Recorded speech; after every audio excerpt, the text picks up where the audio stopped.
Hut, hut, hike. Hello again, my fellow Bears fans. Your boy Roy for Chicago Football Talk. And I tell you, the city is abuzz. Tonight is the night. We're less than 3 hours away from kickoff.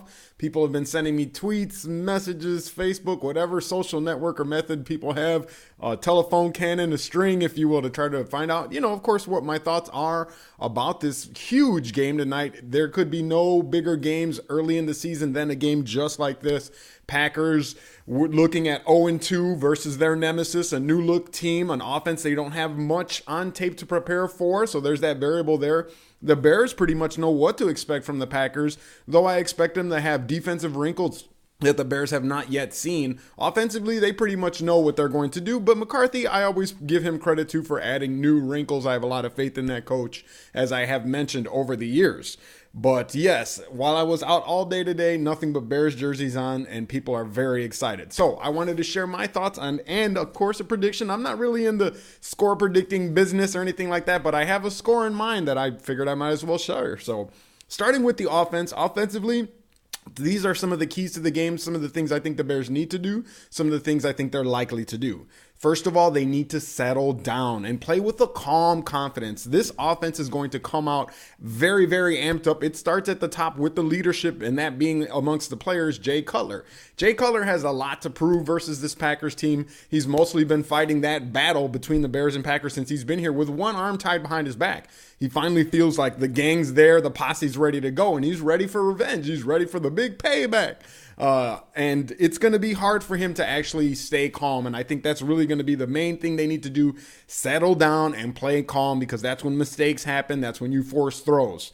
One thing I think the Bears have going in their favor, outside of the fact that the Packers won't know much to expect because there's not a lot on tape about these guys, is that Brandon Marshall, Michael Bush, or Bushy as Cutler likes to call him, Alshon Jeffrey, the silent assassin, and Evan Rodriguez, Erod, they have no bad memories of a poor offensive performance in a Bears uniform versus the Packers. That's something that I think the rest of the team should lean on. Hopefully they'll bring a confidence to the huddle. I've already seen Michael Bush saying, we're responding to the Packers talking trash and pinning up Jay Cutler's comments about how they invite press coverage, using it as bulletin board material. Bush saying, we'll do our talking on the field, and hopefully it will be with their play and with a smack in the mouth with the shoulder pads, if you will. But they should lean on those new faces. They have no bad memories. They didn't have nightmares last night sleeping, thinking, or going back to memories past of games lost and mistakes made. Something they can take advantage of. Again, the offense needs to stay poised. It's going to be a long chess match. Lambeau Field is sure to be very, very fired up, trying to do the best they can there. And fourth phase, for those of you fourth phasers that are going to the game, now's the time to actually cheer when the home team has the ball. And that home team being the Packers. So the fourth phase could be a factor here as well. I had to get that dig in there. But anyway, the offense needs to stay poised. That's really the key to the game. And these are all little intangibles. The offensive line, getting into some more detail strategy-wise, the offensive line communication is going to be key for them versus the complex looks that they face from the 3-4 defense of the Packers. There are some new wrinkles. Again, Woodson playing at safety. And I know Dom Capers is going to bring in more pressure. The offensive line does have bad memories playing against this team, so they really need to just make sure they focus on communication. Make sure you have your assignments down. That's where I go back to poise. So the offensive line communication is the key. Now, from a strategic perspective, a standpoint that I'm starting to feel, a strategy I think the Bears are going to come out with, I think they might actually come out throwing out of the double tight end to set up the run here. The Packers want to try to make the Bears one-dimensional, and even though the Bears said we invite press coverage, it's real inviting to say, well, they're going to throw out of the 3 wide receiver sets. If anything, I think the Bears should bait the Packers by coming out double tight in a heavy, heavy run look with the 2 wide tight ends on the line of scrimmage or in an offset eye with the Y and the F, and basically get some big explosive plays out of play action. I think they should come out double tight and throw to set up the run. Had some success a little. Keep them guessing by keeping the double tight end formation in there as much as possible, in my humble opinion. Something I think the Bears should do, something I think they're likely to do. If they don't, just keep them guessing even in the out of 3 wide receiver set. And when you're in the 3 wide, don't just throw it all the time. Run it as well to keep them guessing. Also, if you have to, if the Packers defense is so complex and their looks are so crazy for the Bears offensive line to get a hold of and get a handle of, don't be afraid to go to the no huddle. Pick up the pace in order to simplify the Packers defensive calls and force personnel. Some of those complex calls come in when the defensive coordinator has time on the side where the offense is in the huddle. They have time to think about what they want to try to set up and what calls they want to make. When you go no huddle, it forces basically the players on the field to call what they're comfortable with. And those calls that they're limited to when you go into no huddle on audibles, offensive and defensive, especially defensive, they're simple. So if all else fails, don't be afraid to go to the no huddle to force a simple D and also to force the personnel that the Packers defense is forced to play with.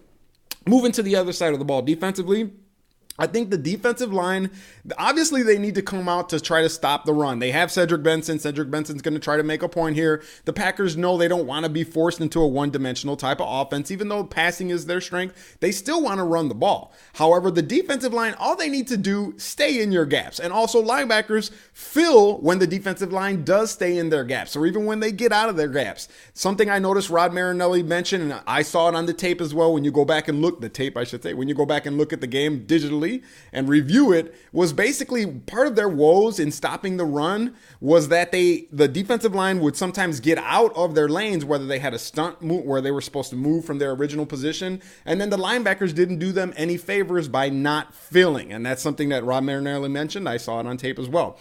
I actually expect the Bears defensive line to get pressure when the Packers don't get into their quick throw. It's hard to get pressure when you're in 1 or 3 step drops, but I expect the Bears actually to get pressure. Moving Julius Peppers in on the inside is going to be a big key. Moving Izzy in on the big inside is going to be a big key. Going with the rush hour package where they have 3 defensive ends is going to help bring pressure against Aaron Rodgers.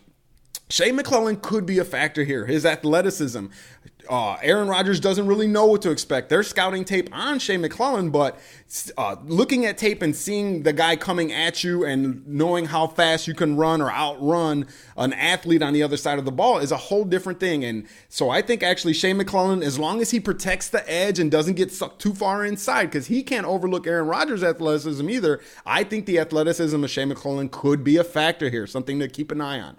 Going to the back half of the defense, the secondary, really they just need to stay disciplined in their coverage. I expect the Bears to come out with a lot of zone looks, try to keep everything in front of them, and they must make sure that they tackle soundly. It's easier said than done, believe me, but they have to tackle soundly. If they can limit the explosive plays that the Packers come out with, that can be a huge factor in the Bears getting up on the Packers and then simplifying the defensive game plan for the Bears. They can just basically expect pass, drop into coverage, keep everything in front of you, sound tackling. Chris Conte is going to be tested by Aaron Rodgers today without a doubt. He's the guy that I'm focusing on is going to have to be very disciplined. I expect Aaron Rodgers to try to catch the safety basically going one way, looking off the safety a lot, pump fakes a lot. Conte is going to have to show his skills as the Birdman and show his range to fly across the field. And then, of course, capitalize on turnovers when they have their opportunity. But that's a given. DJ Moore also going to be tested against Jamocha Finley, as I like to call him. And Aaron Rodgers already said earlier this week he's got a lot of respect for DJ Moore, and rightfully so. DJ Moore's gotten some good plays on him. I think the Bears are going to blitz their safeties and their nickel at it occasionally, that being DJ Moore, and also Major Wright is going to be the 2 guys that they probably blitz in this game when they have to or when they have the Packers in a one-dimensional offense. But DJ Moore, it's going to be hard cover versus Finley, and the linebackers are going to have to help for sure, as well as the safeties if DJ Moore gets blown past by Finley. Conte and Wright have to step up and drill. Make Finley pay for catching that ball in the middle of the field. So that's what I think the Bears need to focus on in the back half of the secondary. Also, too, overall, intangibly speaking from the defensive standpoint, they need to get in Rodgers' heads, Roger and the Packers' heads, I should say, by limiting them to field goals. I think that's going to be key. The Bears know, if there's one thing the Bears know how to do, it's play zone. Now, definitely Aaron Rodgers, he started out shaky versus the Bears defense, and he started to heat up again. But missed tackles, if you still force them to have to dink and dunk down the field, And the Bears get a lead on them offensively with their explosive offense, it could force the Packers and Rodgers to try to get frustrated when they're not scoring touchdowns, when they keep getting close and you keep limiting them to field goals. So limiting them to field goals is going to be key in my humble opinion. I have faith in the Bears offense to actually put pressure on the Packers defense. And if they can work together, if the Bears offensively can score more touchdowns than they do field goals, and the defense can then hold the Packers to score more field goals than they do touchdowns, I think both of those strategies together will work to get Rodgers frustrated, the offense frustrated, because they're used to succeeding versus this Bears defense. And that's what I think is going to be key to this game. To get to some of that explosive plays, I hope you guys had a chance to look at my blog where I was talking about, Mike Tice elaborated on what an explosive gain is. And he said it's 16 yards of passes at least, passes that are 16 yards or more, and runs that are 12 yards or more. And just some quick statistics. Last week, the Bears had 13 of those explosive gains. The magic number appears to be 8. Your chances of victory increase significantly. That's significantly when you get 8 explosive gains, according to Mike Tice's metric there developed by Bud Grant. Last week, the Bears had 13 of them, 4 of them in the running game and 9 of them in the passing game. Last week, the Packers only had 4, and all of them were in the passing game. So the Packers are having a little bit of a problem versus a good D, getting explosive. If the Bears can keep up some kind of ratio like this, limit the Packers' explosive plays, and capitalize on their opportunity, get the Packers defense guessing with double tight end and with scheme, then I think the Bears have a very good shot at winning this game. In fact, I think they will win this game, which leads me to my final score prediction. I think the Bears score 4 touchdowns and 2 field goals. Yes, I said it. I think the final score will be 34-23. I think the Packers are going to score 3 field goals and 2 touchdowns. And last time I checked, 9 plus 7 is 16, plus 7 is 23, is less than 34. Bears win 34-23 is my prediction. Again, I don't like to throw those out there, but I've been feeling that number all day, so I figured I'd share it with you. And if it's wrong, it's wrong. C'est la vie, as they say. Enjoy the game today, and cheers. I had a little bit of a beer for you. Cheers to all Bears and Packers fans. This is why we watch football, for huge games like this. Let's have a great game. Let's enjoy each other. Let's keep it clean, as they say. And the rest of the season is yet to come. So anyway, bear down, my friends, and have a good game. I hope everyone comes out healthy on both sides. Cheers. Your boy Roy for Chicago Football Talk. Cheers, and I'm out.